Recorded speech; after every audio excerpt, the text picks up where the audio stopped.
Earlier this month, we ran a special programme looking at online safety. Spoke to several parents who believe social media played a role in their children's deaths. One of those was Roome, whose son Jules died after being found unconscious in his room. Later today, Ellen is meeting with the social media company TikTok to discuss the case. Graham Satchell can tell us more. Anyway, see you, Monty. Goodbye. April 2022, and Jules Sweeney says goodbye to a friend. See you on.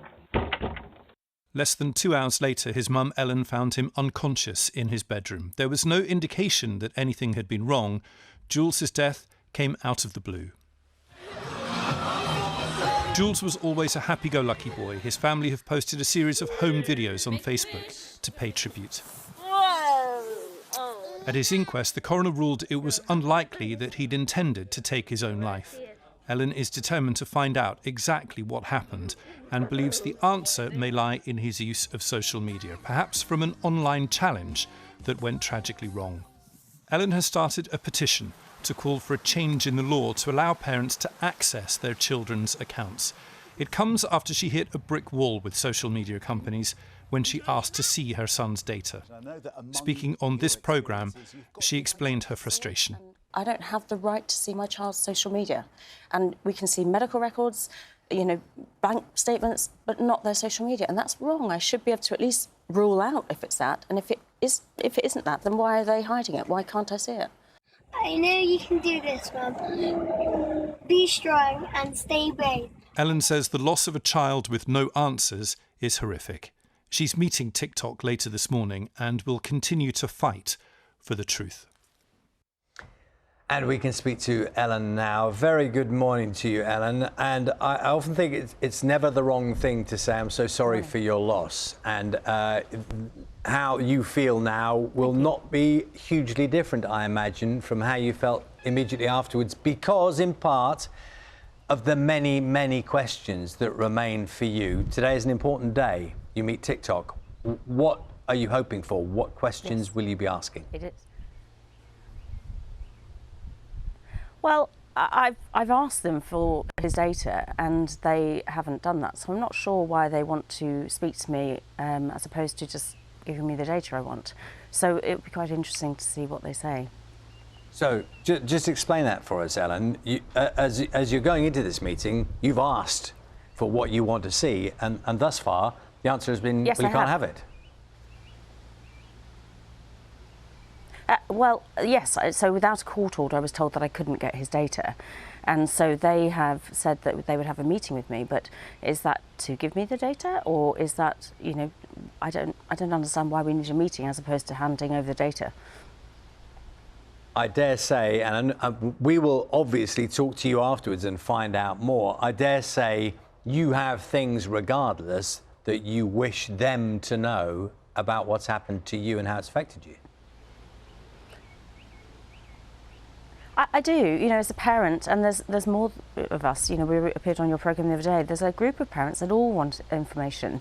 So this isn't just for me, this is for all of us. We should have the right to see our children's data. And I don't know if it's social media that affected Jules, but all I've said is I want the right to see what he was looking at, to see whether that was body issues, whether it was a challenge gone wrong, and it might not tell me anything, but I think as a mother, I would like to try for answers. And see if I can find out why my son's not here. Ellen, good morning. It's Naga.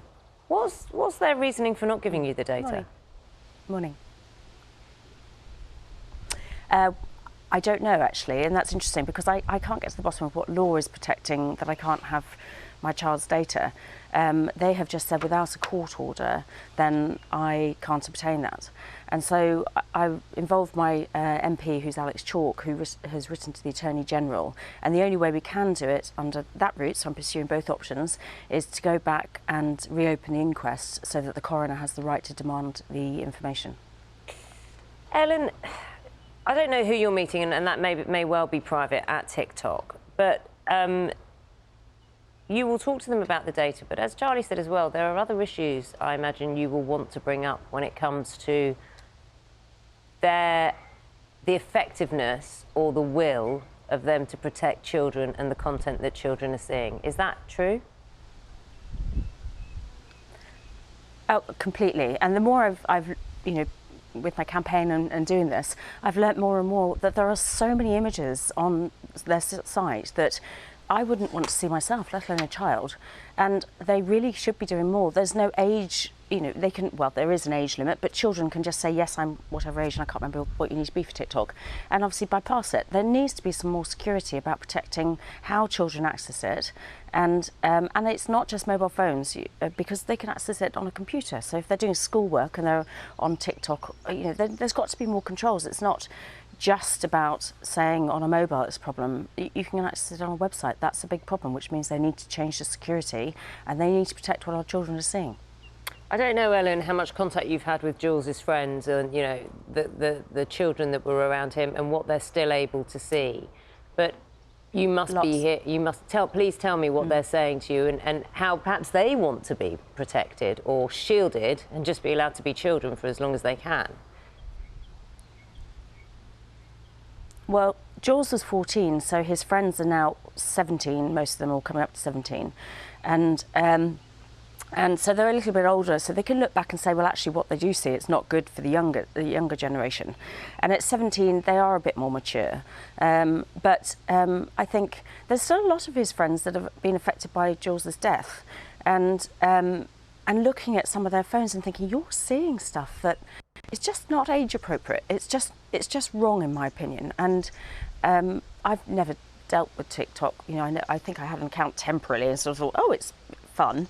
And I didn't quite realise how dangerous I think some images that children see are, and that absolutely has to be changed. And I'm saying TikTok because I've got a meeting with them, but it's across the board. You know, Instagram, there's lots of things that pop up. And even Jules's phone now that I can access, looking at some of the things that scroll up, I just think, why are our children seeing this? It's just so wrong. I'm very mindful, Ellen, that you have found yourself in a role that you never wanted, but you will know, I'm sure, by talking to friends and people who contact you, that many, many parents will wish you success in trying to find answers from these big organisations. I think it's shocked a lot of parents, actually. There's a lot of parents that hadn't realised they didn't have the right to see their children's data. And I've had so many messages, thousands of messages from people wishing support, but wanting things to change, because ultimately they want to protect their children. And it's been an outpouring of support. It's been incredible. But I think it's surprised a lot of parents that, you know, their children aren't as protected as they perhaps thought they were. Ellen, thank you very much.